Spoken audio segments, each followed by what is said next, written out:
অগ্নিকাণ্ডে ফায়ার সার্ভিসের প্রযুক্তিগত আধুনিকায়নের সাথে প্রচলিত ব্যবস্থার সঠিক ব্যবহার নিশ্চিতের তাগিদ বিশেষজ্ঞদের। আগুন নেভাতে পর্যাপ্ত পানি না পাওয়া এক্ষেত্রে বড় সমস্যা হয়ে দেখা দেয়।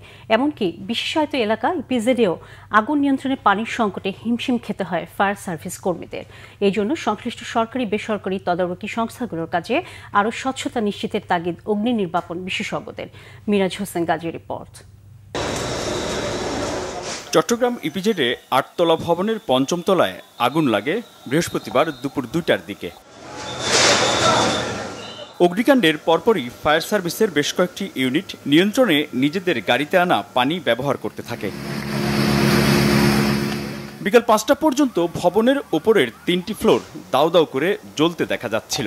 এক পর্যায়ে পুরো ভবনে আগুন ছড়িয়ে পড়ে, কিন্তু আশপাশের উৎস থেকে পানি আনার চেষ্টা করেও হিমশিম খেতে হচ্ছিল ফায়ার সার্ভিসকে। পর্যাপ্ত পানির যোগান পাওয়া যাচ্ছে, তারপরে রেশনিং করে বিভিন্নভাবে আমরা কাজ করছি।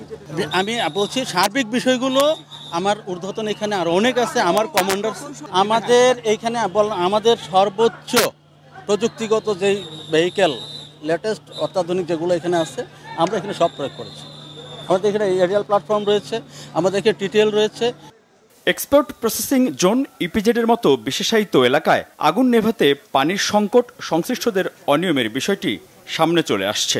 ফায়ার সেফটি বিশেষজ্ঞ বলছেন, ভবন নির্মাণ ও কার্যক্রম অনুমোদনের প্রতিটি পর্যায়ে তদারকি স্বচ্ছতা ও কঠোরতা জরুরি।